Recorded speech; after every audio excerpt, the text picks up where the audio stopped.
profe, si escucha bien. Sí, profe. Hola Tommy, ¿cómo estás? Hola Edu, ¿qué tal? Bien, todo bien. Me alegro. Bueno, hoy vamos a ver presunciones.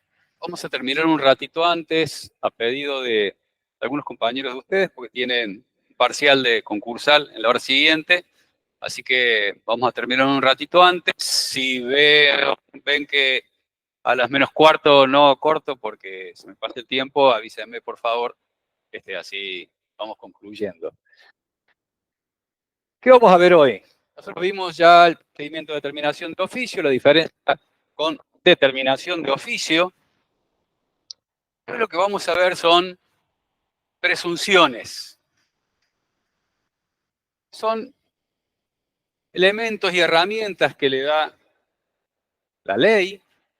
Están utilizadas no solamente en la ley 11.683, sino también en el Código Procesal Civil y Comercial de la Nación y los códigos procesales provinciales, como para, ante el desconocimiento de un hecho, dimos de otro que sí es conocido, que nos permite inferir razonablemente que el otro existe. Pero por definición, el hecho que estoy presumiendo es desconocido. Así dicho, parece medio difícil de entender, pero vamos a un ejemplo práctico para luego después reforzar la definición. Contribuyente no tiene ninguna actividad declarada. Fisco no tiene ingresos declarados. Hable de cierto valor.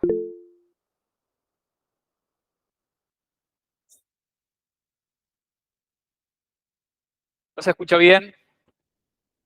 ¿Ahora sí? Ahora sí. Gracias. Me avisan, por favor, cambiamos de micrófono o cualquier cosa.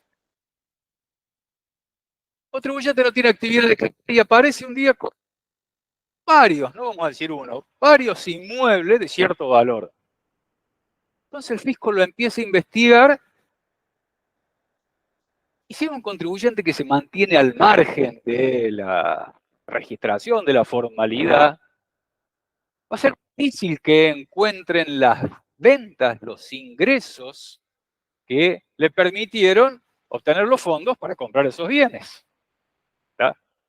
¿Por qué? Y porque quien se mantiene al margen de la formalidad, en general no deja rastros. Por lo menos trata de no hacerlo. Tener facturas de venta. No las tiene, no está inscrito, que no declaró. Entonces, ¿cómo hace el fisco? Dice, che, este contribuyente tiene patrimonio. ¿Lo obtuvo? ¿Cómo lo obtuvo? Si no está justificado por ningún lado, y ¿podemos presumir que viene de ingresos que no declaró? Y sí, razonablemente, partiendo de un hecho cierto, que es en este caso, incremento patrimonial, que no está justificado de alguna manera, podemos presumir de ventas no declaradas. Entonces, en este caso tenemos un hecho cierto. Ahí. ¿Se cortó ahí? Vamos a cambiar el micrófono.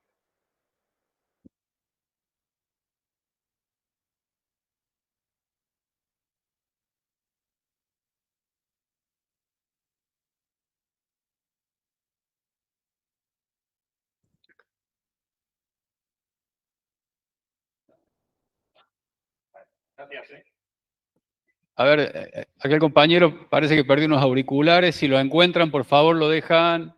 ¿A dónde lo dejamos? En Centro de Estudiantes. ¿Sí? Entonces, ¿cuál es el hecho cierto acá? Que hay un patrimonio que no tiene justificación. Eso es cierto. Está fuera de toda duda. Esa es una de las características de la presunción. Tenemos que partir de un hecho que está fuera de toda duda.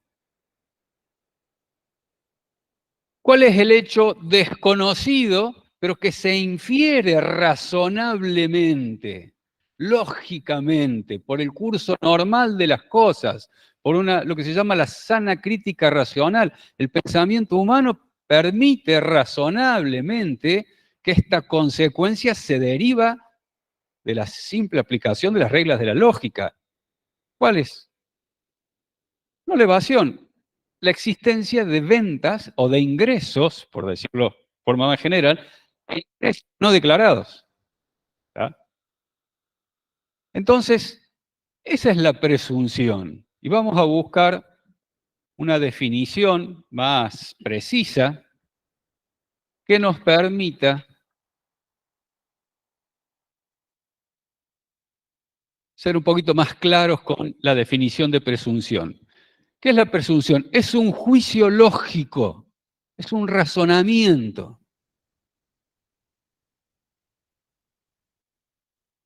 por el cual, partiendo de un hecho base, conocido e indubitable, se extrae un hecho consecuente desconocido. Por definición, el hecho consecuente es desconocido. Debiendo el hecho base estar completamente acreditado y siendo además necesario que entre el hecho base y su consecuente existe un enlace preciso y directo según las reglas del criterio humano. Es decir, es un juicio lógico, un razonamiento por el cual yo, de un hecho que está fuera de discusión, perfectamente conocido, puedo presumir otro que por definición no está conocido. Si yo encuentro las ventas, los ingresos, y ya tengo el hecho conocido, pero el problema es cuando no las encuentro. No puedo decir este señor vendió y generó operaciones grabadas en el impuesto a las ganancias, en el impuesto al valor agregado. No las encuentro porque están fuera del circuito formal. Son ingresos marginales, no declarados. Pero sí yo tengo que partir de un hecho que es cierto y desconocido. Entonces la ley le permite, y ahora si nos vamos al artículo 16 de la ley 11.683, y después vamos a ir al 18, sí. No, esa es una definición de una doctrina, de Sicardi.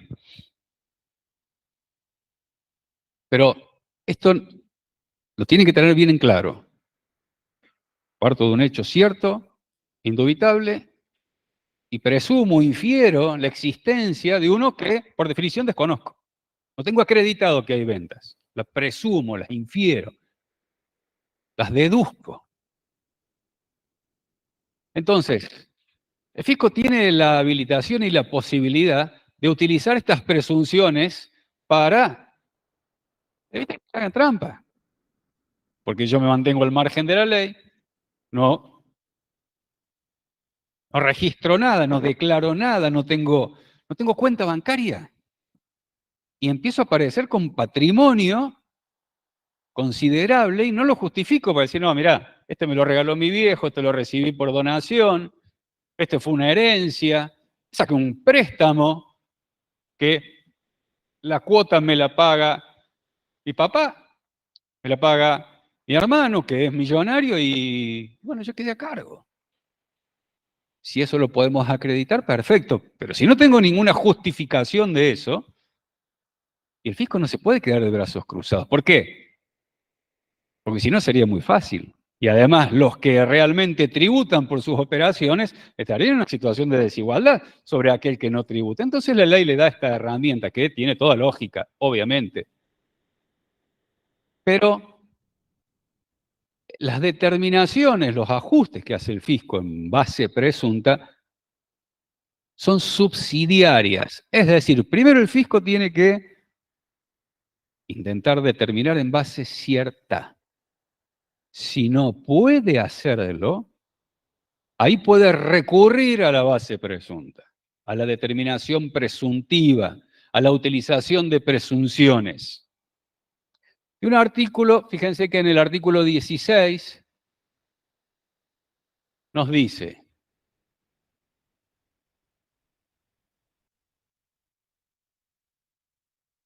primer párrafo,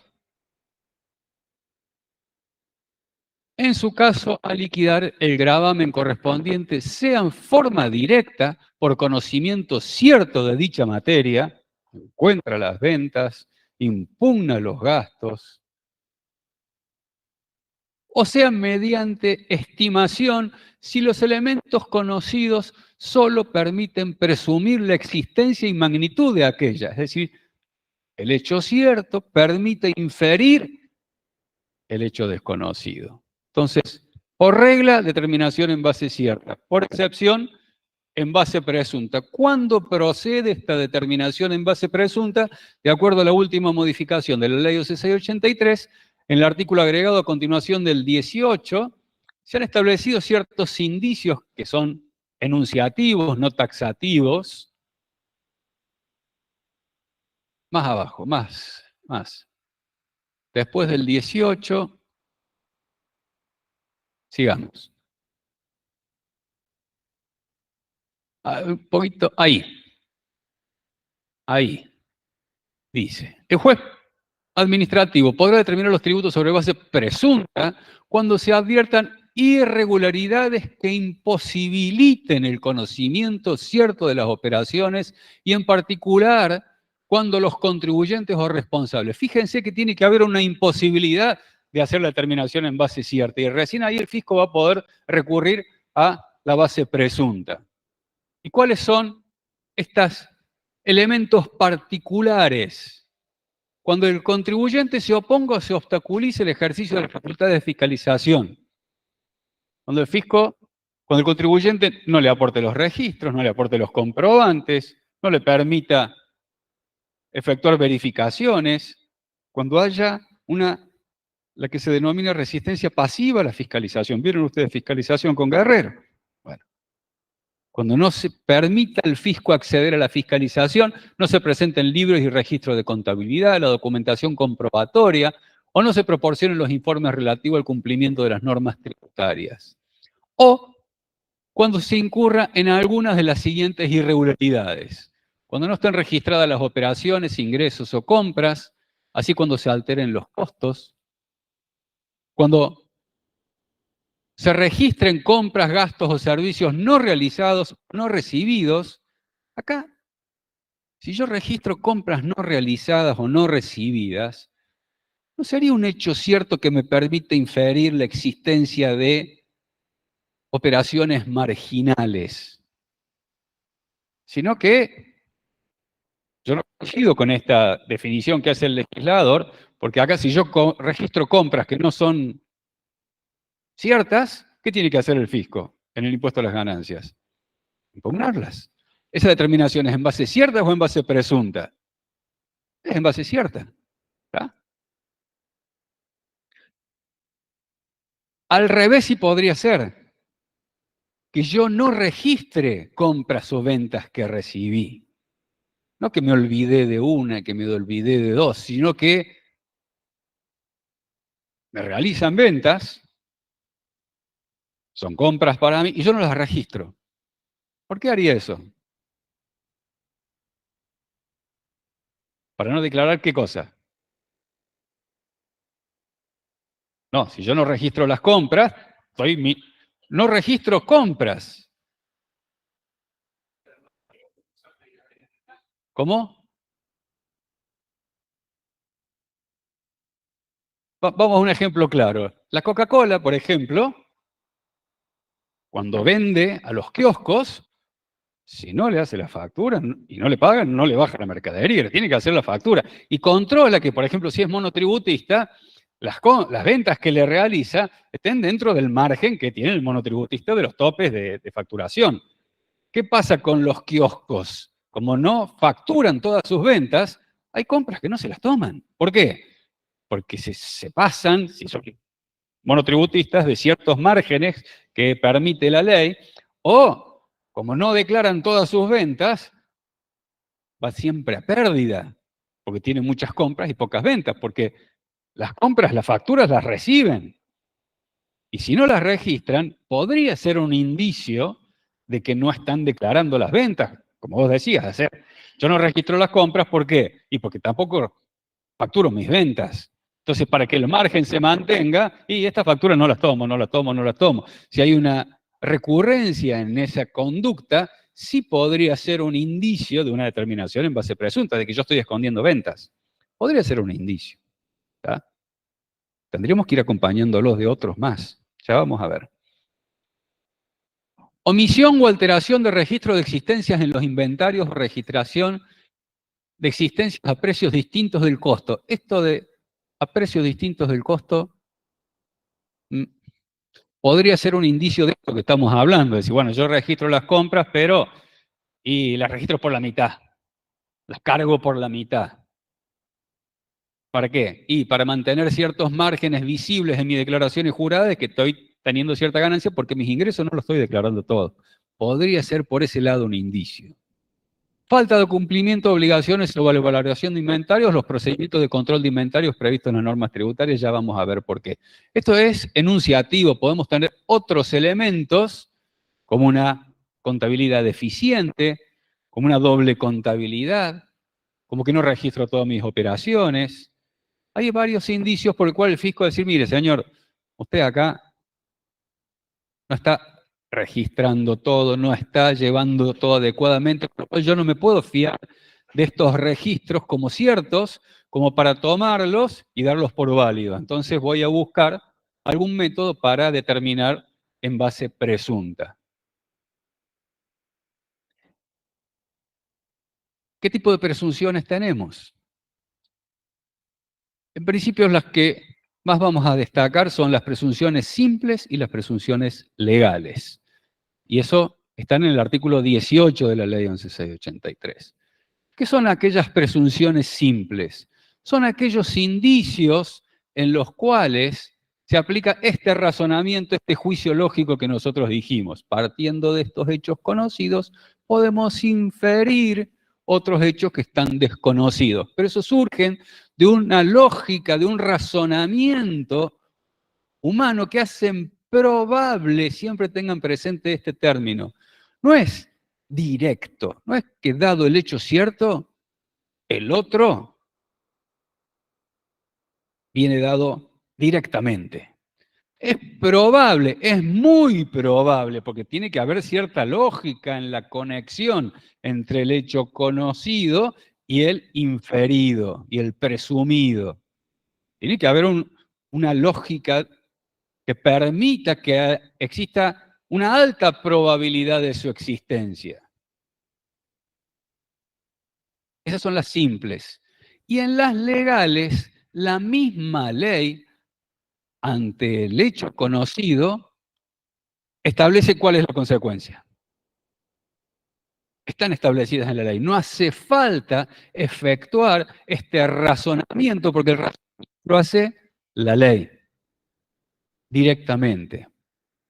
Bien, hasta ahí parece sencillo, pero ¿cuál es la principal diferencia entre estos dos? La primera, la que acabamos de decir.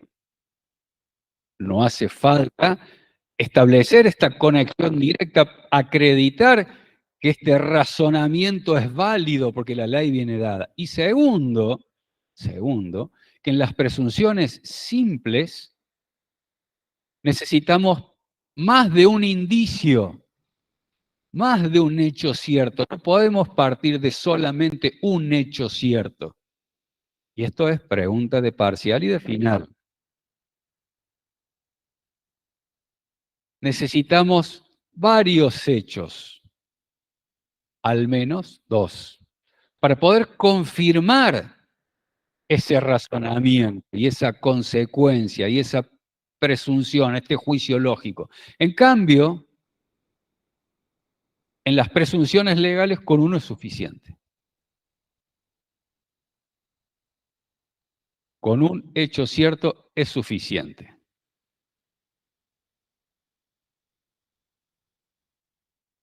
Entonces,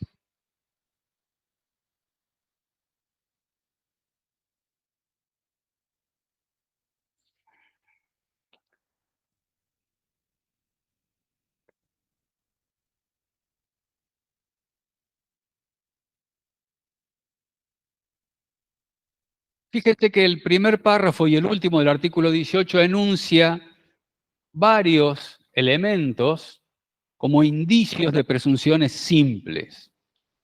Fíjense que dice, la estimación de oficio se fundará en hechos y circunstancias conocidos.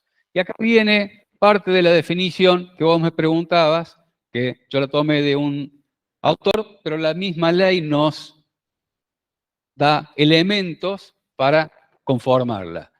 Dice, hechos y circunstancias conocidos que por su vinculación o conexión normal con los que las leyes respectivas prevén como hecho imponible, ingresos, ventas, prestaciones de servicios, permitan inducir en el caso particular su existencia y su medida. Es decir, que existió y cuál es la base imponible, el hecho y la base imponible. Podrán servir especialmente como indicios el capital invertido en la explotación, las fluctuaciones patrimoniales, el volumen de las transacciones y utilidades de periodos fiscales, el monto de las compras o ventas efectuadas, la existencia de mercaderías, el rendimiento normal del negocio o explotación o de empresas similares, gastos generales de aquellos, salarios, alquiler del negocio y de la casa habitación, el nivel de vida del contribuyente. Yo no tengo bienes, pero tengo gastos muy altos que no puedo justificar con ingresos. Cualquier otro elemento de juicio que obra en el poder de la administración pública, que ésta obtenga de información emitida en forma periódica por organismos públicos, los concentradores, bolsas de cereales, mercados de acciones, o que le proporcionen a su requerimiento agentes de retención, cámara de comercio, etcétera, etcétera, etcétera. ¿Sí?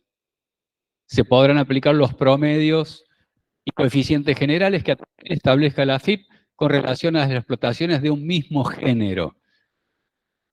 Pero también tenemos que ser cuidadosos, como ha dicho la Corte, en la utilización de estas presunciones. Para decir, bueno, mire, la actividad gastronómica en Córdoba tiene un margen de tanto. Y se lo aplicamos a todo el mundo.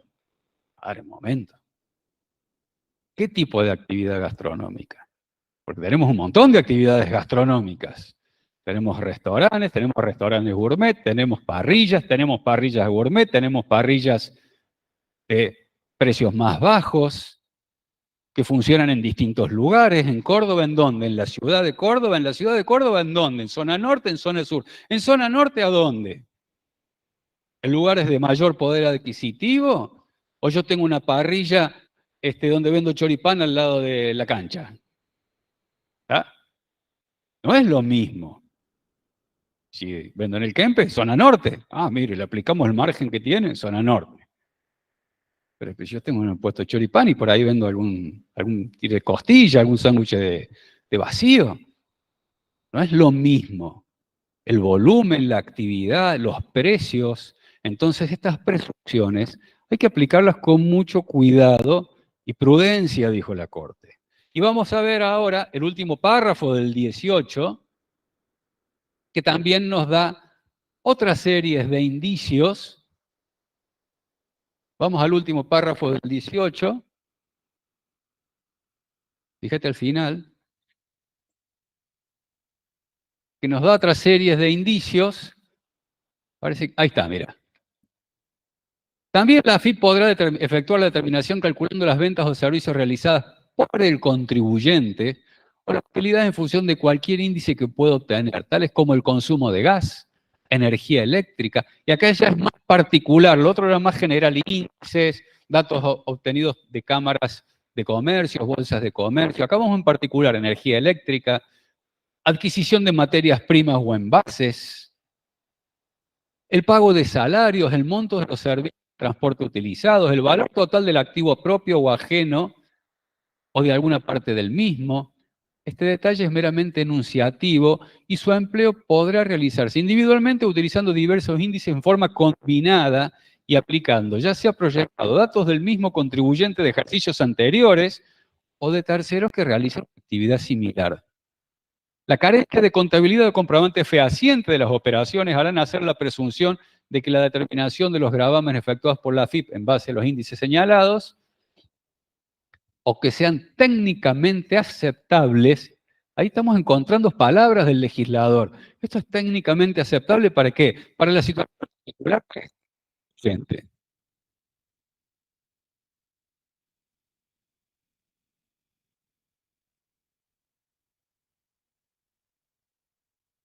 es legal y correcta, sin perjuicio del derecho del contribuyente responsable a probar lo contrario. Y fíjense la contradicción de la ley. Esta probanza deberá fundarse en comprobantes fehacientes y concretos, careciendo de virtualidad toda aquella apreciación o fundamentación de carácter general o basada en hechos generales. La probanza que aporte contribuyente no hará caer la determinación, sino solamente en justa medida de la prueba, cuya carga corre por cuenta del mismo. Fíjense que dice que la carencia de contabilidad o de comprobantes hará presumir que la determinación en fisco es correcta y se podrá probar en contrario con comprobantes. Dice, si yo no tengo los comprobantes, le hago la determinación en base presunto. ¿Cómo la puedo hacer caer? Con comprobantes. Pero si el presupuesto es que yo no lo tengo, o que los comprobantes usted me está tildando de insinceros. Entonces, no tenemos que ajustarnos estrictamente a lo que dice la ley. Podrá probarse por otros métodos. Mire, mi amigo, usted me dice que el rendimiento de mi negocio es tal. Bueno, yo puedo acreditar, porque a ver, vamos al siguiente caso. Yo tengo un negocio y me fue mal. Me fue mal porque tuve un problema de salud, no le pude dedicar debida atención, porque el encargado que tenía no era muy adecuado, por no decir que era un inútil, porque me equivoqué en la elección del personal, porque no soy bueno haciendo negocios. ¿Tá? Entonces viene el fisco y me dice, che, mi amigo, el margen que vos me declarás es así de chiquito, está recontra lejos de la actividad. Entonces yo te voy a efectuar una determinación en base presunta y te voy a aplicar directamente el margen general para la actividad. ¿Está bien eso? No, no. Entonces también esto lo tenemos que utilizar con precaución, no es directo. Ah, ustedes tienen margen por debajo y yo fisco le puedo ajustar la diferencia. Y van a encontrar en muchas inspecciones, se van a encontrar, che, está muy por debajo del margen, me tenés que ajustar el margen. Así directamente el inspector. Pero decime qué está mal.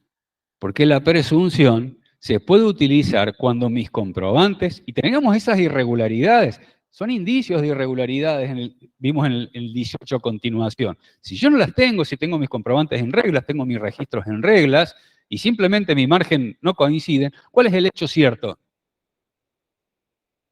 por el cual el fisco va a poder aplicar la presunción? Que es una presunción simple, ya vamos a ver, no están tarifadas en la ley. No tiene un hecho cierto, el margen es bajo. Y dijimos que con ese solamente alcanza. ¿Cuántas, en el caso de presunciones simples, cuántas necesitan? ¿Más de una? Bien, ¿y el otro? ¿A dónde está? Entonces el fisco por ahí busca y busca cualquier excusa para decir, te vamos a terminar en base presunta. Esto no es correcto. Entonces, lo primero que tiene que encontrar el fisco es algún indicio de irregularidad. Vamos de vuelta, por favor, a ver el 18 a continuación. Y ahora sí empezamos a darle forma a esto. Y es muy importante, porque las determinaciones en base presunta, muchas veces el fisco recurre a estas determinaciones porque simplemente no encuentra diferencia y dice, che, esta declaración jurada no me cierra. No me cierra. Aplicando presunciones simples. Entonces, cuando se adviertan irregularidades que imposibiliten el conocimiento cierto de las operaciones. ¿Ah? Si yo no soy bueno haciendo negocios, no quiere decir que debo impuestos, porque no quiere decir que realicé operaciones que no declaré. Lo que está buscando las presunciones es establecer que probablemente o con mucha posibilidad de que esta probabilidad exista, hay operaciones no declaradas, hay ingresos no declarados. Tiene que haber una alta probabilidad. Si yo soy un mal negociante, no realicé actividades o ingresos, no generé ingresos que no declaré. No los generé directamente.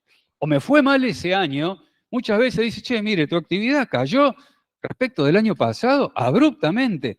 Y sí, el año pasado fue el 2019. Y este año fue el 2020. ¿Qué pasó en el 2020? Pandemia. Miren, los ingresos declarados respecto a... Y sí, mi amigo. Totalmente. Está claro. Entonces hay circunstancias que el comerciante conoce y el fisco muchas veces intenta desconocer. Bueno, acá el 18 en el COPETE nos da un elemento importante. Irregularidades que imposibiliten el conocimiento cierto de las operaciones. Entonces el fisco tendrá que decir, mire, su declaración de ingresos no es sincera. ¿Por qué? Y vamos a ver. No, porque el margen no me da. Bueno, determíname cuáles son las ventas que yo no declaré. Si yo, por ejemplo, tengo una compraventa, bueno, yo puedo determinar, mire, yo todo lo que compré lo tengo declarado y vendido, y lo que no vendí lo tengo en el... Yo tengo una prestación de servicio gastronómico, yo puedo decir, mire, mis compras en relación al margen que yo aplico, fíjese que cuando yo hago un café, tengo el insumo del café, todos los insumos, ¿sí? Le aplico el margen este y el precio de venta es este, y en relación a mis ventas es razonable. Yo gané poca plata porque vendí con poco café, pero mis compras van relacionadas a las ventas de café. Y vamos a tener presente también, y nosotros como contadores tenemos más el conocimiento de cómo funciona esto, de que esa relación entre margen de cada uno de los productos tiene que ser ponderada, porque ustedes conocerán, o por lo menos tendrán idea, de que el café en sí tiene mucho margen, ¿está? En relación al costo con el precio de venta. Pero un negocio gastronómico que vende café, y no es lo único que vende. Y probablemente las personas se vean más atraídas por una promoción de un desayuno que tiene otros elementos, que en relación al precio del café es más conveniente por lo que se le agrega, medias lunas, jugo, un pan con tostadas, con mermelada, con manteca. Entonces, ¿el margen es el mismo? Y yo me acuerdo que un gastronómico me dijo, mirá, a mí me están tomando el margen del café, y yo café vendo poco, ¿por qué? Y porque las promociones las tengo con los desayunos, que es lo que más sale. Entonces, ¿qué tengo que hacer? Un promedio ponderado en relación a cuál es el margen, pero qué cantidades vendo de cada uno. Eso también lo tenemos que tener presente. Entonces, primera circunstancia, irregularidades que imposibiliten el conocimiento cierto de las operaciones. Si no se dan esas irregularidades, y pues yo puedo tener una diferencia en los márgenes que esté justificado por un mal año, un mal mes, una mala temporada o algún otro problema que yo pueda haber tenido en mi negocio. Y el fisco tendrá que encontrar otros elementos, decir, mire, usted compró tantos kilos de café que le permiten producir tanto, y acá las ventas de café son muchas menores. ¿Cuánto café tienen en stock? No declaró nada en café en stock. ¿Y el resto dónde se fue? Ahí tenemos un indicio. Se va a tener que poner a laburar. Va a tener que buscar elementos. Ahora, cuando el fisco se pone a laburar y hace bien su trabajo, y muchas veces es difícil refutar las conclusiones a las que llega. Entonces, si tenemos algún problema, tuvimos algún problema, mire, este café se me echó a perder, me lo robaron. ¿Cómo podemos acreditar eso? Recuerden que el fisco va a venir 1, 2, 3, 4 años después de lo que acontecieron estos hechos. ¿Cómo podemos acreditar eso? Que me robaron el café, que se me echó a perder, que se me perdió. ¿Cómo? Está bien, pero acordate que la contabilidad, es bueno lo que dice el compañero, pero siempre acuérdense, ¿qué es la contabilidad? Como definición. ¿Un registro de qué? De que ocurre en la realidad. ¿Cuál es el vínculo que hay entre lo que ocurre en la realidad y el registro? ¿Cómo? ¿Qué hay al medio? ¿Qué es lo que yo registro? No. Yo registro hechos. ¿Cómo pruebo esos hechos? ¿Cómo están acreditados esos hechos? Con un comprobante. Lo que yo registro en la contabilidad son comprobantes. Recuerden que el Código Civil y Comercial dice que la contabilidad hará fe de los hechos en la medida que tenga los comprobantes. Si no tiene comprobantes, son anotaciones. Yo anoto, la contabilidad es un método de registro de hechos ciertos que están acreditados mediante comprobantes. Entonces, si me robaron el café, yo no puedo acreditar que me lo robaron, salvo que tenga la cámara que va el muchacho con la bolsa de café yéndose en la oscuridad. ¿Está? Pero por lo menos tendría que haber hecho ¿qué? Una denuncia. ¿Se acuerdan el ejemplo que dimos de esta fábrica de aceite que tenía una pérdida? ¿Qué hizo inmediatamente? Llamó a un escribano, dejó constancia que había café, que había aceite corriendo por la calle, que salía de ese estilo. Después la factura de la empresa de limpieza que vino a recoger todo ese aceite, la denuncia ante la municipalidad o ante la autoridad de control, etcétera, etcétera. Acá está acreditado que ese hecho ocurrió. Y no robó todos los meses café. Todos los meses denuncia de robo de café, va a venir policía y me va a decir, mire, mi amigo, va a hacer estas denuncias porque es un delito hacer denuncias falsas. ¿Está? Entonces es importante que tengamos en cuenta que los hechos extraordinarios tenemos que probarlos, porque no solamente la registración contable va a dar fe, la registración contable no da fe de nada si no tiene el comprobante detrás. El comprobante que acredite que el hecho existió. La contabilidad registra hechos, pero estos hechos tienen que estar probados, como dijeron ustedes, con un comprobante. Entonces, estas circunstancias extraordinarias que pueden hacer que mis márgenes excepcionalmente hayan disminuido y tienen que estar acreditadas. Yo digo, mire, acá en el campo, una sequía terrible. Ajá, pero el campo del lado informó que su rendimiento fue excepcional ese año. Sí, pero en mi campo no llovió. Y se me quemó toda la soja. Puede pasar, es cierto. No sé si ustedes tienen algún conocido que tenga establecimiento agropecuario y diga, y en mi campo cayó la piedra y en el campo del lado, ¿no? ¿Sí? ¿Pasó? Bien, ¿cómo acreditamos eso? Circunstancias excepcionales.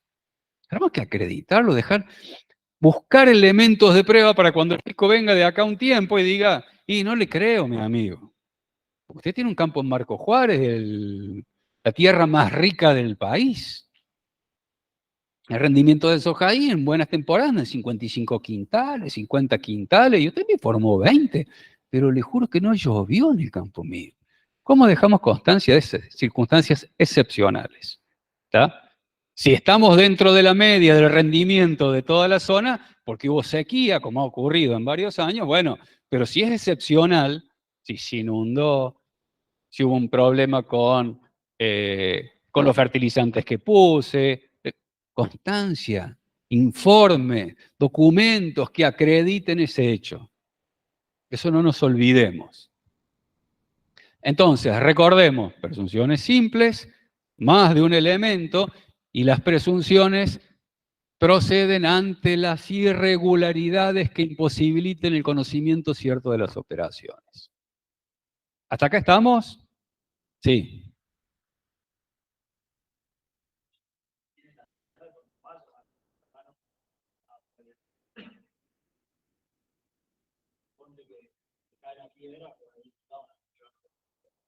Debería hacerlo. La recomendación siempre es hacerlo. Si no lo hace, va a tener un problema. Entonces, la recomendación que tienen que darle ustedes, si son empleados de este contribuyente, si son asesores de este contribuyente, si son este contribuyente, es decir, che, vos sabés que me deja constancia, acredítalo. Pero encima que perdiste toda la cosecha, tengo que gastar en un escribano. Hacelo. Porque encima que perdiste la cosecha, después va a venir el fisco y te va a reclamar impuestos que no generaste. Y la prueba, recuerden ustedes, el fisco no viene al día siguiente que cayó la piedra. Viene a los 3 años. Es difícil reconstruir un hecho histórico a mayor antigüedad del momento que ocurrió. Mientras más lejos estamos, más difícil es. Entonces, la recomendación siempre es: prueben, dejen constancia, mientras se pueda, en el momento que se pueda, hagan esa recomendación. Y el día de mañana, si tienen el problema, ¿sí? Acá está. Y si son asesores, su cliente va a decir: qué buen consejo me diste. Si no les pasa nada, no le van a decir: mirá de la que me salvaste. ¿Tá? Si no viene el fisco, si no viene la inspección, van a decir: y este me hizo gastar en el escribano, en la factura, en el... ¿Está? Porque uno al médico no le va a agradecer cuando tiene 70 años y goza de salud y siguió los consejos de él y le decir: gracias a vos estoy vivo. No le va a decir eso, ¿verdad? Bueno, al contador tampoco le van a decir: che, gracias a tu buen asesoramiento yo nunca tuve un problema. Pero cuando lo tienen al problema y por su asesoramiento evitaron una consecuencia mayor, y ahí está la cuestión. Para eso estamos acá. Para eso están estudiando ustedes, no para hacer registraciones, cumplir regímenes de información. Estas cuestiones son importantes, ¿sí? Después tienen que hacer todo lo otro. Todo lo otro lo tienen que hacer siempre. Es habitual. Pero estas señales de alerta no se nos tienen que pasar por lo que dijo el compañero. Y sí, el compañero, el contribuyente tiene todas las de perder. Y si hizo las registraciones y llamó a un ingeniero agrónomo y dijo: che, mira, deja constancia que esto está molido por la piedra. Llamó a un escribano que saque fotos y diga: mire, esto sucedió ayer, así está hoy la soja. ¿Sí? Toda en el piso, partida en todas las hectáreas. Y que un ingeniero agrónomo dijo: mire, así como está, esto es producto razonablemente, porque el tipo no estaba ahí para decir cayó piedra, a esa plantita le pegó, se cayó. ¿Tá? Esto es razonablemente como está, es producto del granizo, producto de una sequía, es producto de un fertilizante mal puesto, dejen constancia, porque la reconstrucción posterior es difícil. Entonces, en el asesoramiento de impuestos, estas cosas son relevantes, porque si no, pasa lo que dijo el compañero. Después tenemos un problema serio.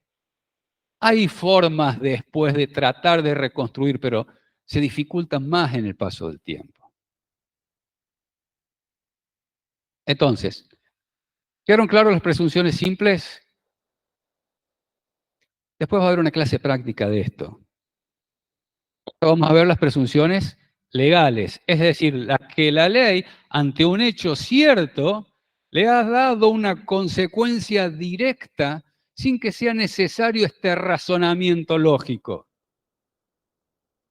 Lo hace la ley al razonamiento. Dado este hecho, la consecuencia es esta.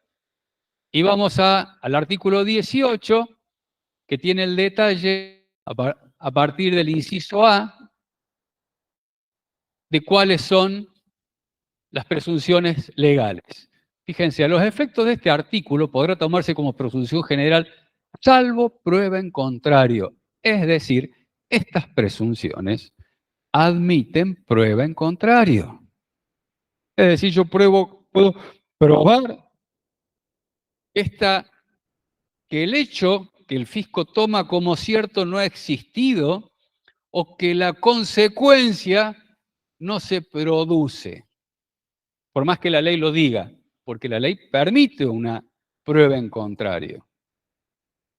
Son presunciones que admiten prueba en contrario. Hay algunas presunciones que no admiten prueba en contrario, que están dentro de las normas. Y ahí algunos autores lo califican como ficciones. ¿Qué son ficciones? Son aquellos juicios de valor en los cuales hay casi nula probabilidad de que, partiendo de un hecho cierto, esa sea la consecuencia.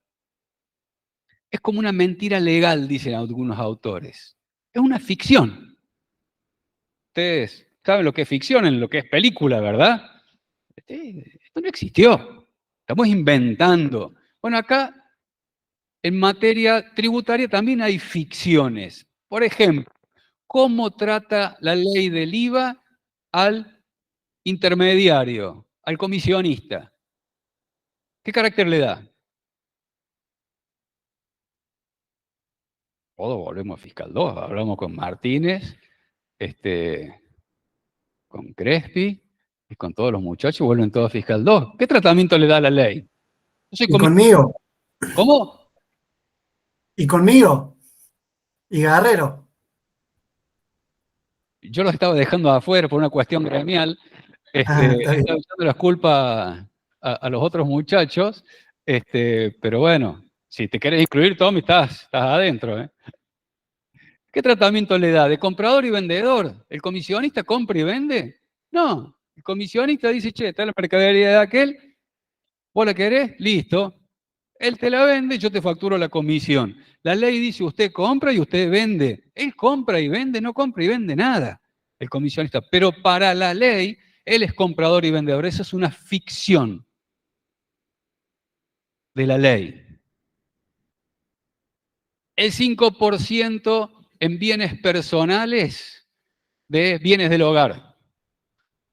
¿Admite prueba en contrario? No admite prueba en contrario. Algunos dicen que eso es una ficción. No es cierto. Van a ver que acá, partiendo de una presunción, le agrega al cálculo un 10% en renta no consumida, en renta consumida o dispuesta. Es decir, dice, che, miren, de estas ingresos no declarados, y además tiene que haber un 10% más que usted se lo gastó.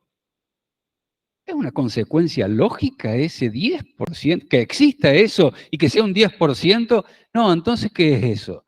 Y es una ficción, porque no es muy probable que eso exista partiendo de este hecho cierto. Entonces, esa es la diferencia entre presunción y ficción. Lo cierto es que estas presunciones legales admiten prueba en contrario. Vamos a ver. Inciso A. Ganancias netas de personas de existencia visible equivalen a por lo menos 3 veces el alquiler que paguen por la locación de inmuebles destinados a casa-habitación en el respectivo periodo fiscal. Es decir, si yo no soy propietario, soy locatario, y la ley presume que mis ganancias netas son 3 veces del monto del alquiler que pago. Si yo pago un alquiler de 400.000 pesos por mes, son 4.800.000 al año, por 3 por 8, 24, 3 por 4, 12, 14.400.000 de ganancia neta. Si yo pago un alquiler de casi 5 millones por mes. Eso es lo que dice la ley. ¿Admite prueba en contrario? Sí. ¿Qué podría probar en contrario yo? Por ejemplo, si estoy en esta situación, que mis ganancias netas son inferiores a 3 veces el monto del alquiler que yo pago. ¿Qué podría probar? ¿Cómo? Está bien, pero la ley está presumiendo que hay ingresos no declarados. Es que el contrato de alquiler dice eso. El contrato de alquiler dice que yo pago 5 millones de alquiler al año. Entonces dice la ley, usted si paga 5 millones de alquiler al año, la ley presume que sus ganancias netas son de 15 al año. ¿Cómo podría probar yo que esta presunción no me es aplicable? Claro, ¿con quién, por ejemplo? ¿Con quién, Mayra? Claro, yo comparto el alquiler con mi hermano. Yo comparto el alquiler con mi esposa, que ella también trabaja y tiene ingresos. Les hago pagar el alquiler a mis hijos que viven conmigo y tienen ingresos, ya tan grandecitos. Si tienen ingresos tan grandecitos, che, vamos, poniendo un poquito, colaborando todos. ¿Está? Que yo no puedo tener otra fuente de ingresos. Alguien dijo recibo de sueldo. Mire, yo trabajo 8 horas por día en relación de dependencia, no tengo otra fuente de ingresos. Y a mí me gusta vivir en una casa que es cara.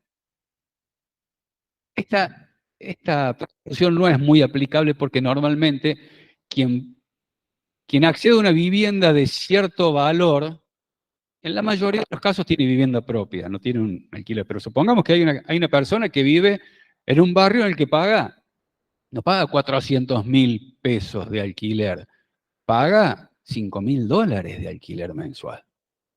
¿Está? Hay casas que pueden valer eso de alquiler mensual. $5.000 pago de alquiler mensual. Listo, son $60.000 al año. Y, amigo, la ley dice que usted tiene que ganar $180.000 al año. No, yo soy monotributista, clase B. Y bueno, acá tenemos una relación que hace la ley. ¿Está? No va a ser fácil justificarlo. Si lo puedo justificar, sí, pero sí.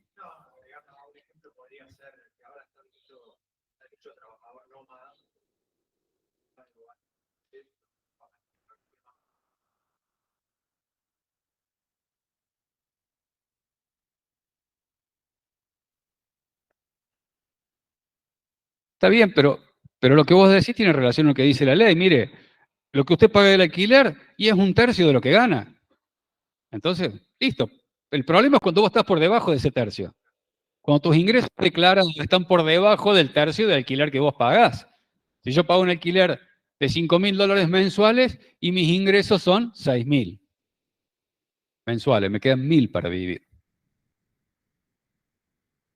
Es lo que, y no tengo otros gastos registrables que me hagan presumir que yo tengo consumos que estoy pagando con ingresos no declarados.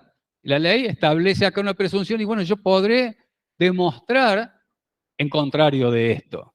No va a ser tan fácil si estoy tan lejos del mínimo establecido por la ley. Pero normalmente esto no se aplica mucho. B.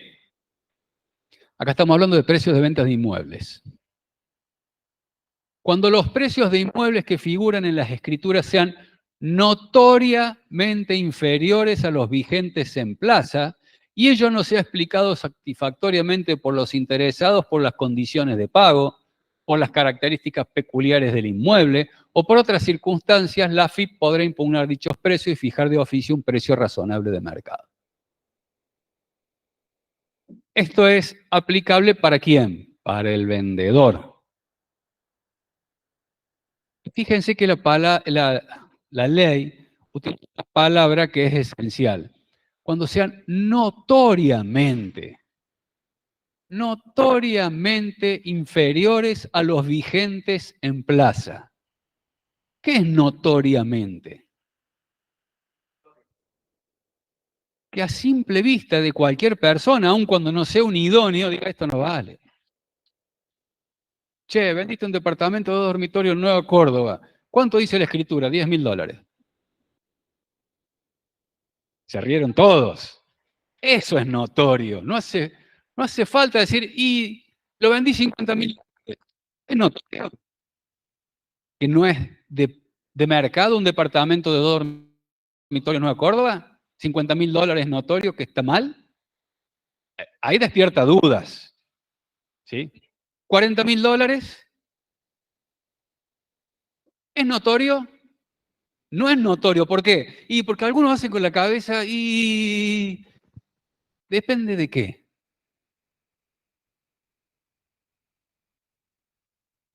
Del estado, de la ubicación, de las condiciones de precio, de las condiciones de mercado, de un montón de cosas. No es lo mismo un departamento de oficina de dormitorio en la Torre Inteligente que un departamento de 2 dormitorios cerca de la terminal de ómnibus. Son más baratos los precios ahí. Que tiene 60 años de antigüedad y que está en planta baja o en primer piso sobre Boulevard San Juan, donde te pasan los colectivos todos los días. No es lo mismo, ¿sí? No estoy diciendo que uno sea bueno y otro sea malo, estoy diciendo que uno es más caro que el otro, naturalmente. Entonces, no es notorio que un departamento de 2 dormitorios en Nueva Córdoba esté escriturado por $40.000, no es notoriamente debajo de condiciones de mercado. Entonces tiene que ser notorio, manifiesto, sin necesidad de que un experto o un conocedor en el tema le llame la atención. Ahora, ese precio de plaza es vigente ¿a qué momento? ¿Cuándo se vendió? ¿Está? ¿Cuándo se vendió? Si lo vendimos en el 2020, en plena pandemia, no es lo mismo que lo hubiéramos vendido en el 2017, que a lo mejor el mercado estaba demandando mucho y había poca oferta. O que lo vayamos a vender en el 2022, que el mercado no estaba tirando tanto, o que lo vayamos a vender hoy, que el mercado inmobiliario tampoco está tirando tanto. Los precios están un poco deprimidos hoy en el mercado inmobiliario. Entonces tenemos que ver el precio de plaza al momento de la venta, porque insisto, el fisco va a venir ¿cuándo? 3, 4 años después. Y si dice, che, pido un informe a corredores inmobiliarios que me digan cuánto valía un departamento de Nueva Córdoba de 2 dormitorios, cuánto vale un departamento de Nueva Córdoba de 2 dormitorios. Decir, espere, yo lo vendí hace 3 años el departamento. Pregúntele cuánto valía hace 3 años. ¿Cuánto valía hace 3 años el metro cuadrado en Nueva Córdoba? ¿O cuánto valía ese departamento hace 3 años? Ese departamento, ese inmueble, ese lote, porque a lo mejor estamos hablando de un lote de terreno, y el lote de terreno a lo mejor está en un barrio cerrado, que creció exponencialmente, y yo lo vendí hace 6 años.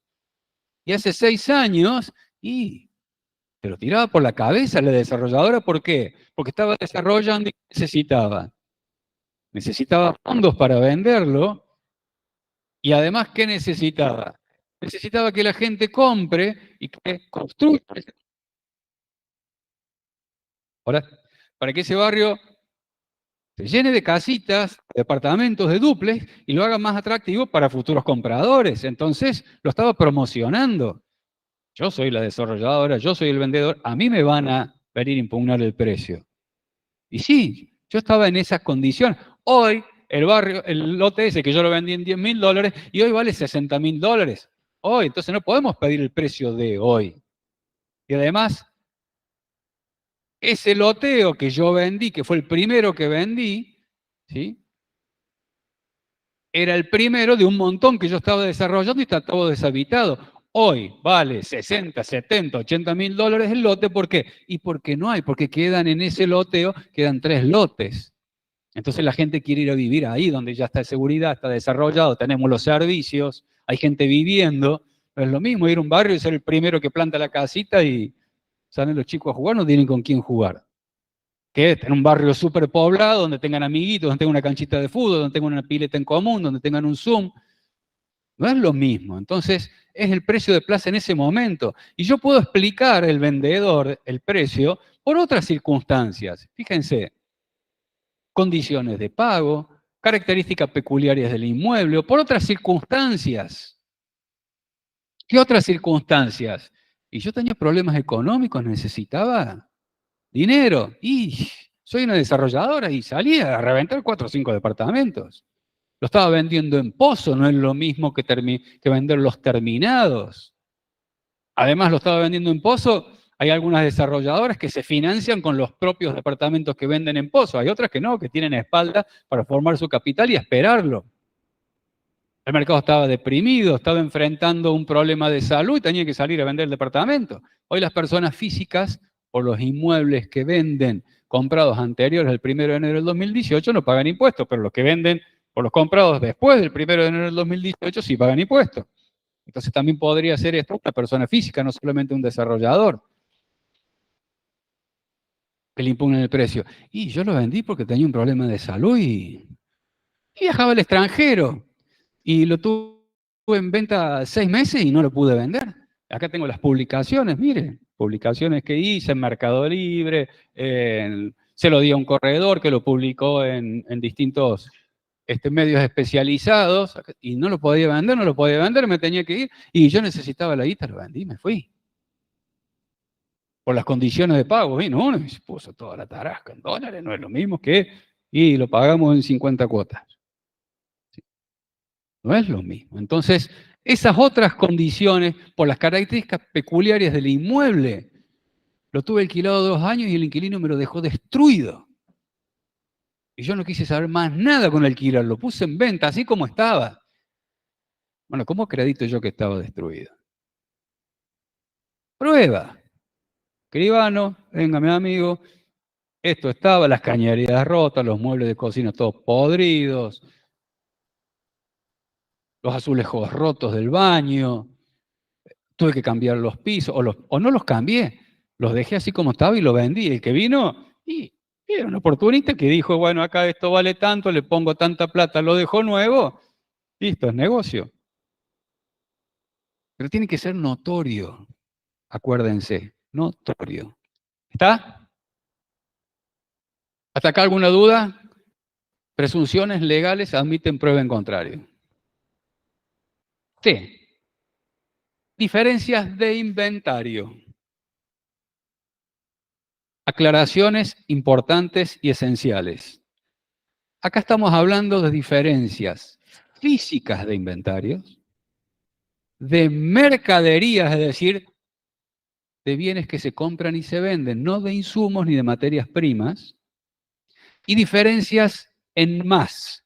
Es decir, el fisco, en un relevamiento de mercadería, encuentra que esa mercadería que él relevó es mayor a la que usted tiene declarada. Si encuentra que es menor la cantidad, recuerden que estamos hablando de cantidad, que es menor la cantidad, esta presunción no aplica. Y ustedes dirán, ¿y no es al revés? Si yo vendo mercadería en negro, no registro la venta, me queda en el stock. Entonces, cuando el fisco va a relevar, detecta menos mercadería de la que yo tengo declarado. ¿Se entiende? ¿O no? ¿Vamos de vuelta? Yo tengo, vamos a un ejemplo extremo. Yo tengo una unidad de mercadería al inicio. ¿Está? La vendí, pero no declaré la venta. Entonces, al cierre, ¿cuántas unidades de mercadería? Y no compré nada. ¿Cuántas unidades de mercadería tendría que tener? Según mis registros, una. Va el fisco, releva mercadería, ninguna. ¿Por qué? Porque la vendí sin factura y la dejé en el stock al cierre. Parecería ser la lógica, ¿no? No es la lógica que aplica la ley. ¿Por qué? Porque esa mercadería, no estamos hablando de una, estamos hablando de muchas, se me puede haber perdido, la puede haber contado mal, me la pueden haber robado, con lo cual es natural que, no es natural, pero no es tan probable que si yo tengo menos mercaderías de que la declare, esa haya sido una venta en negro. Ahora, si el fisco detecta más mercadería de la que yo declaré, ¿cómo me apareció más mercadería? ¿Qué se pusieron de acuerdo a la noche? ¿Se reprodujeron? De día también se puede reproducir, pero se reprodujeron en la noche. ¿Qué pasa si tengo más mercadería? Claro, compro y vendo en negro. Tengo un circuito marginal de compra-venta. Compro en negro, vendo en negro, por eso tengo más mercadería de la que yo declaré. Entonces ahí entra en juego esta presunción. Tengo un circuito marginal de compraventas. No quiere decir que si a mí me encuentran menos mercadería de que yo declaré, no me pueden hacer una determinación de envase presunta. Sí, pero no por esta presunción legal, sino por una presunción simple. Tienen que encontrar otro elemento adicional para que sumado a esta diferencia de inventario de mercadería y en menos, me determinen diferencias de ventas, porque acá lo que estamos determinando son diferencias de ventas. Entonces, volvemos, importante, la diferencia de inventario es de mercadería, no de materia prima, física, no de precio, y en más, no en menos, para aplicar el 18, inciso C. ¿Cómo detecta el fisco la diferencia de mercadería? Va el 31 de diciembre, cuando en vez de estar brindando en su casa con su familia, si la empresa cierra el 31 de diciembre, y el 31 de diciembre a las 12 se pone a comprar mercadería, ¿y entonces cómo hace? ¿Cómo hace? ¿Cómo? No. Tiene que, fíjense qué dice. Mire, acá es importante. Diferencias físicas de inventarios, mercaderías comprobadas por la FIP. Comprobadas. ¿Cómo comprueba una diferencia física de inventario el fisco? ¿Cómo hace? ¿Hoy qué día es? 12 de septiembre. ¿Está? Entonces va el 12 de septiembre y toma inventario. Dice, mire señor, su inventario es este. ¿Y cómo llega al inventario el 31 de diciembre del 2023? ¿Cómo llega? Fácil. Claro. ¿Qué hace? Le suma las ventas y le resta las compras. En unidades, no en precios. En unidades. Entonces, toma el stock, le suma las ventas que venían restando y le resta las compras que venían sumando. ¿Está? La fórmula es más bien sencilla. Vamos al cuadro del Excel, por favor. Sí, fíjate que lo tenés ahí abajo. Un poquito más abajo. Un poquito más abajo. Ahí. Fíjense cómo es la fórmula para determinar la existencia final. La existencia inicial, más compras, menos ventas. Esa es la existencia final. Pero si yo parto de la existencia final, ¿qué tengo que hacer? Restarle las compras, sumarle las ventas y llego al inicial. Entonces hago un proceso inverso. Parto de una existencia comprobada y acreditada a un momento. Tiene que estar contada. El fisco la tiene que contar. Una por una. Tiene que decir, hoy, 12 de septiembre, esta es la existencia, que es la final. Para llegar a la existencia inicial, que es la existencia final del 2023, ¿verdad? Y esta es la existencia inicial del 2024. Para llegar a esta existencia, ¿qué tengo que hacerle?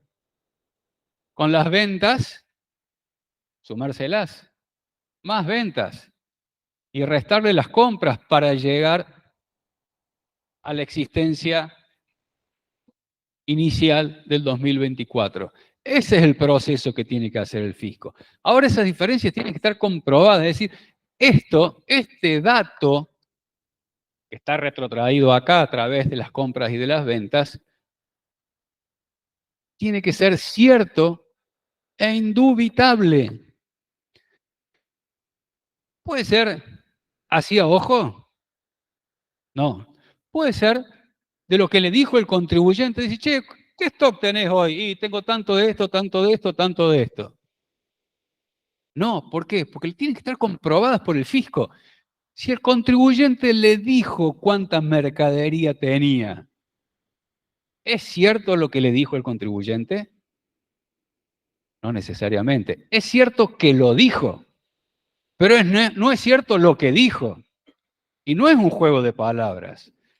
El inspector puede dejar constancia en un acta, y ustedes cuando vieron actas vieron que tienen carácter de instrumento público, según la ley. Ahora, ¿qué va a constatar el inspector ahí si deja constancia que el contribuyente le dijo cuánto era la mercadería detallada que tenía en este momento? ¿Qué va a constatar? El contribuyente le dijo. Ahora, ¿va a constatar que esa mercadería estaba al cierre? No, lo único que va a dejar constancia, y va a ser cierto e indubitable, es que el contribuyente dijo eso. Pero no va a haber constancia indubitable que lo que dijo el contribuyente es cierto. Esa es la diferencia entre la manifestación y la acreditación. Por eso debidamente comprobadas, dice la ley.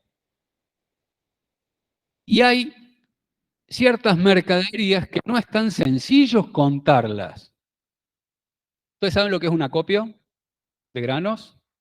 Acopio de granos es una actividad en la cual una empresa, una empresa, se dedica a almacenar granos que son de otras personas. También puede ser propios, pero almacenan granos de otras personas. Y cuando esas otras personas le dicen, che, véndeme el grano, se lo venden. Esos son comisionistas. Son comisionistas y la ley los trata, la ley de IVA, como compradores y vendedores.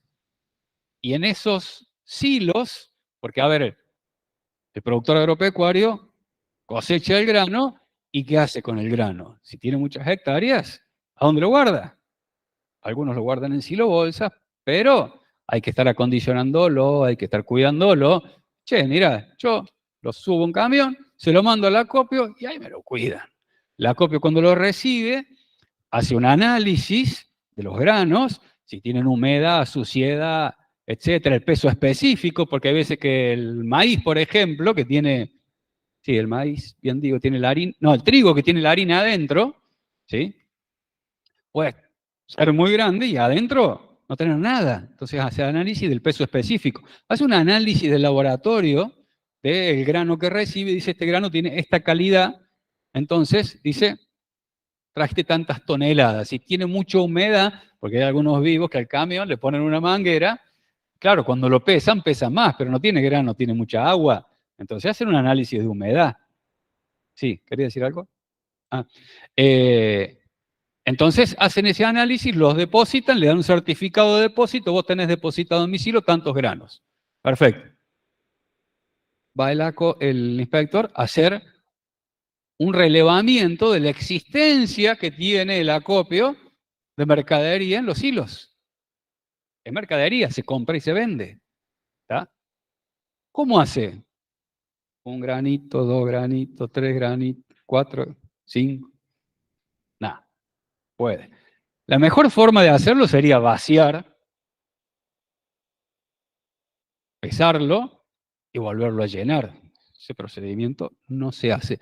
Hay métodos para estimar el grano que hay adentro del silo. Ahora, ese método, hay técnicas muy antiguas para medir el contenido de un silo, porque en un mismo silo se ponen granos de distintos, de la misma clase. El maíz va en un silo, la soja va en otro silo, el trigo va en otro, así. Entonces, hay formas de medir lo que hay allá adentro. Y esa forma tiene manuales establecidos para que sea lo más preciso posible. Porque el silo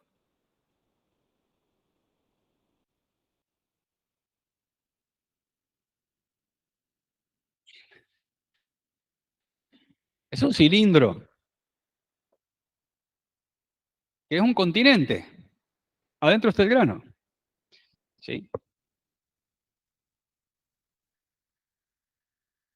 Ustedes van a ver que yo me dediqué a ciencias económicas y al derecho porque en el dibujo no me iba bien. ¿Está? Pero tomemos esto que es un silo visto de perfil. Cuando el grano se carga, que se acumula parejito el grano acá, se van acomodando los granitos para quedar todo al ras, se hace lo que se llama el copete. ¿Tá? Y cuando el grano se descarga, porque acá abajo, esta forma de cono que tiene abajo, es para que el grano, cuando se abre este punto de descarga, corra. Cuando el grano se descarga, se hace este otro copete. Ahora, ¿es simétrico este copete? Y no necesariamente. Puede ser así o de otra forma.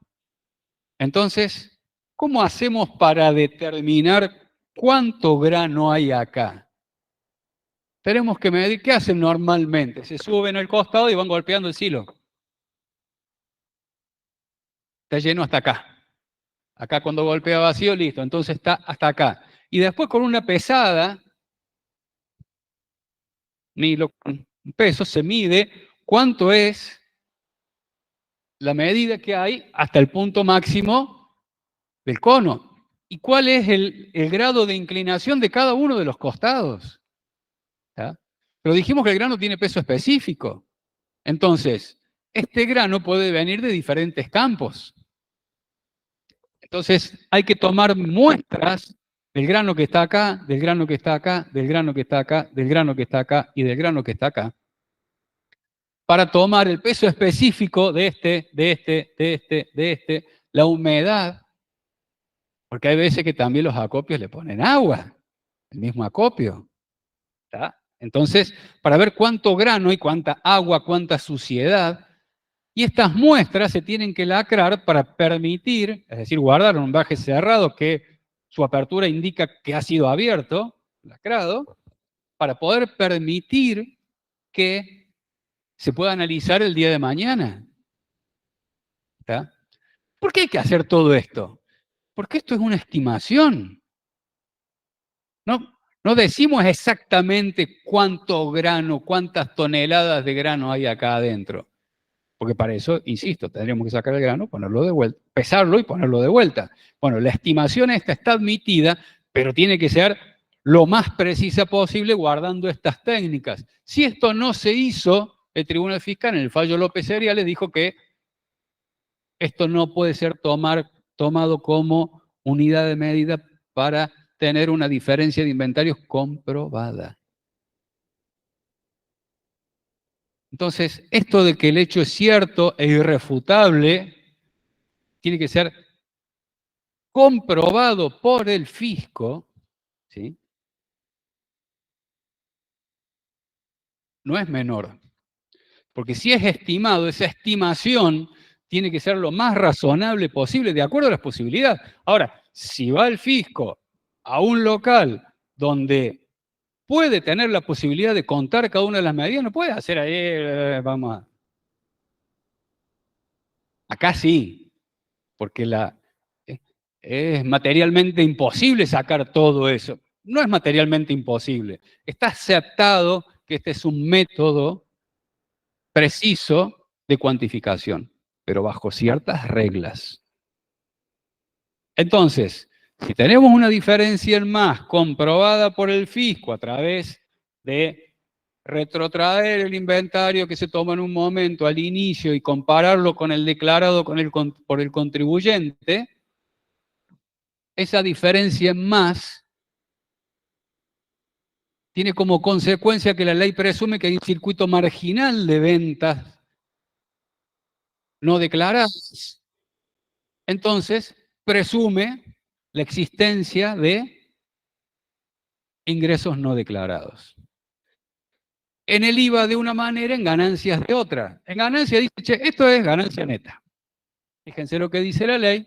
En el impuesto a las ganancias es ganancias netas determinado por un monto equivalente a la diferencia de inventario en concepto de incremento patrimonial más un 10% en concepto de renta dispuesta o consumida en gastos no deducibles. Eso de renta dispuesta o consumida en gastos no deducibles es lo que hablábamos recién. Está, que algunos autores dicen que es una ficción. Yo coincido. Pero en el IVA tiene otro método de determinación que va en función del margen de rotación. Es decir, yo tengo una foto, pero durante el año tuve una película y este margen de rotación me va a decir a mí cuántas veces esa mercadería que yo en la foto tengo de más, la compré y la vendí. ¿Cuántas veces antes yo compré y vendí mercadería para que yo en la foto, al 31 de diciembre, tenga una existencia en más? Y ese método dice montos de ventas grabadas omitidas determinado por aplicación sobre la suma de los conceptos resultantes en el punto precedente, es decir, la diferencia más el 10%, correspondientes al ejercicio fiscal cerrado inmediato anterior, aquel en que se verifiquen las diferencias de inventario. Acá dice, che, al inmediato anterior al que se verifiquen las diferencias de inventarios. ¿Cuál es el ejercicio inmediato anterior si yo al 31 de diciembre del 2023? ¿El 22? Es el ejercicio anterior. No parece tener una razonabilidad, pero es lo que dice la ley. ¿Podremos acreditar en contrario? Y si yo puedo probar que esa mercadería al 31 de diciembre del 2022 y la diferencia la tengo hoy porque son bienes que no son fungibles, departamentos, por ejemplo, ¿está? Supongamos, entonces podría acreditar en contrario, pero la ley dice esto, ¿está?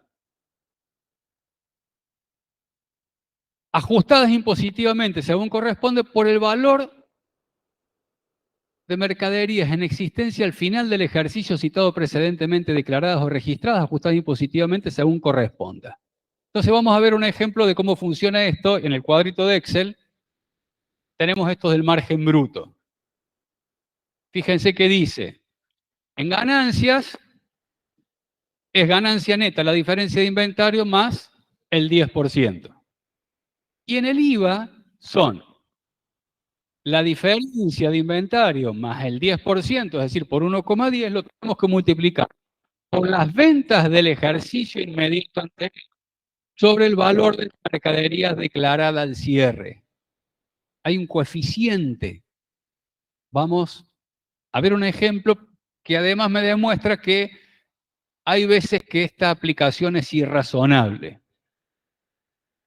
En el cuadrito tienen ustedes 2 columnas, 4 tienen.